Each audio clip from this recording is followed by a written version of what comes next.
Silakan Kang Mas yang baru hadir. Kira-kira ada pertanyaan lagi? Habis pertanyaannya. Yes.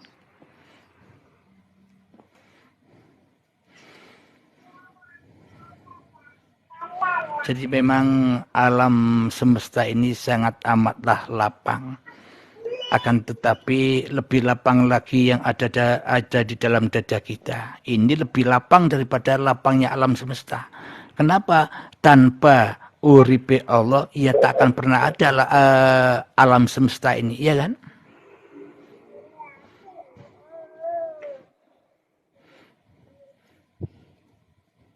Silakan. Waalaikumsalam warahmatullahi wabarakatuh. Pak. Ya. Ini saya mau tanya. Silakan. Itu kalau zikir kan artinya mengingat ya. Nah, kalau mengingat kan harus tahu yang diingat, harus tahu dulu. Iya wajib. Kalau tidak tahu yang diingat, bagaimana bisa mengingat ya? Jadi tidak tahu yang diingat terus gimana gitu loh. Terus sedangkan yang diingat kan harus ketemu yang diingat dulu. Harus jumpa yang diingat dulu. Betul. Terus kalau kita akhirnya kalau tidak tahu yang diingat, akhirnya ngawur ingatannya. terus yang diingat terus harus ya apa yang harus diingat gitu loh. Kalau kita belum pernah jumpa gitu loh. Sedangkan kita itu kan manifestasi dari Allah juga. Nah, apakah kita kalau mengingat itu terus mengingat nurullah itu, semua yang ada di semesta alam ini kan nurullah. Itu kan bentuk dari kehadiran Allah, dari wajah, dari manifestasi gitu ya. Terus kalau kita lihat waktu zikir itu yang harus yang diingat diri sendiri, atau kalau itu kan kalau Allah itu kan puncaknya kan kosong, kekosongan. Maksudnya kekosongan bukan berarti tidak ada, kan ada gitu loh. Betul nggak? Nah, terus yang harus kita ingat itu apa gitu loh. Sudah? Ya. Sudah, alhamdulillah. Saya sambut dulu Kang Mas yang baru hadir ya. Jadi mengingat itu ya harus wajib ketemu dulu dengan yang diingati. Kalau kita belum bertemu dengan yang diingati, ya pasti ingatannya gagal, ingatannya batal. Kenapa? Karena kita hanya mengingat diri sendiri yang bisa mengingat Allah. Allahnya sendiri gaib. Bagaimana mungkin Allah yang gaib bisa diingat? Allahnya saja tidak ada. Bagaimana mungkin kita bisa mengingat yang tidak ada? Tentunya yang kita ingat selama ini, ya kita ingat diri kita sendiri yang merasa bisa berzikir, subhanallah, alhamdulillah. Yang kita ingat ya diri kita sendiri. Kenapa? Karena diri kita sendiri yang jadi Tuhannya ingat selama ini. Gitu ya. Berarti kita yang kita ingat, kita lanjutkan dulu ya kan? Saya lanjutkan dulu ya. Oh ya, kita. Saya lanjutkan dulu. Jadi bagaimanakah yang dimaksud zikrullah itu? Yang dimaksud zikrullah itu ya jangan zikrunas. Jangan mengingat manusianya. Selama ini kan kita mengingat Allah hanya memakai kendaraan manusia. Seolah-olah manusia ini bisa mengingat Allah ya kan? Ya betul. Nah maknanya ya harus kita memakai araftu rabbi bi rabbi. Aku mengenal Tuhanku dengan Tuhanku. Jadi bagaimana mungkin manusia bisa berzikir, bisa mengingat Allah, sementara manusia la haula wala quwata illa billah. Jadi yang berhak berzikir, yang berhak ingat atas ciptaannya itu kan ya Allah, bukan kita. Nah, jadi makna dari berzikir itu ketika manusianya sudah tak mampu lagi berzikir, itulah yang dimaksud fa'na'udzikri. Ketika hancur leburnya zikir-zikir yang dizikirkan oleh manusia. Kenapa? Karena manusia dikuasai oleh Tuhannya. Tuhannya lah yang berhak berzikir kepada manusia, ya kan? Berarti jadi artinya kalau kita sudah sampai di situ ya enjoy saja. Berarti Allah apa yang mau diingat kalau yang ada hanya Allah. Berarti Allah memuji Allah gitu ya.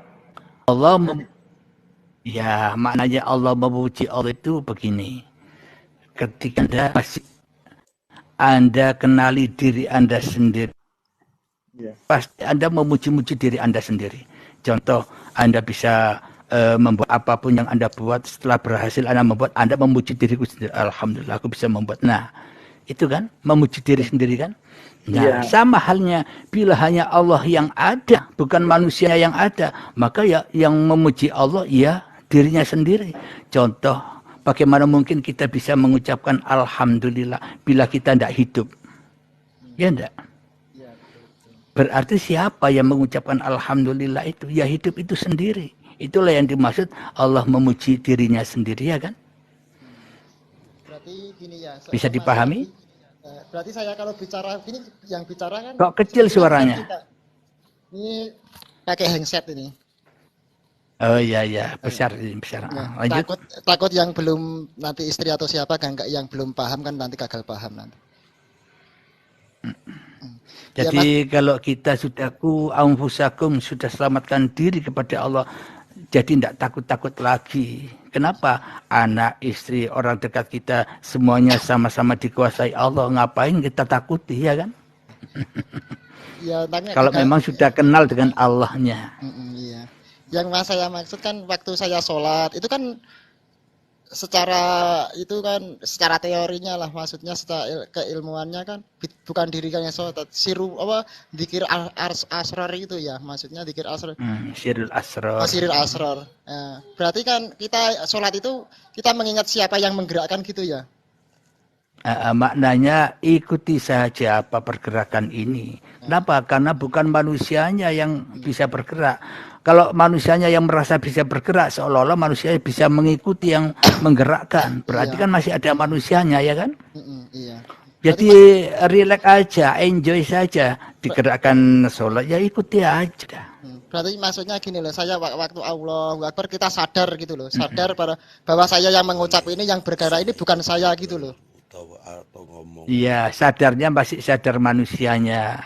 Cak Jo, selamat datang, ya kan? Yang sadar kan masih manusianya.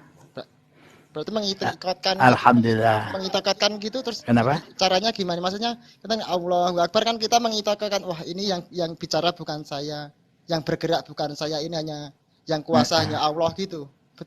Harus gitu. Berarti kan yang menyangka begitu kan masih manusia, Kang Mas, ya kan? Nah, terus gimana? Masih sangka-sangkaan manusia. Ya jangan begitu lagi, sudah lost doll saja, enjoy saja. Oh manusia tidak bisa ngapa-ngapain, ya kan?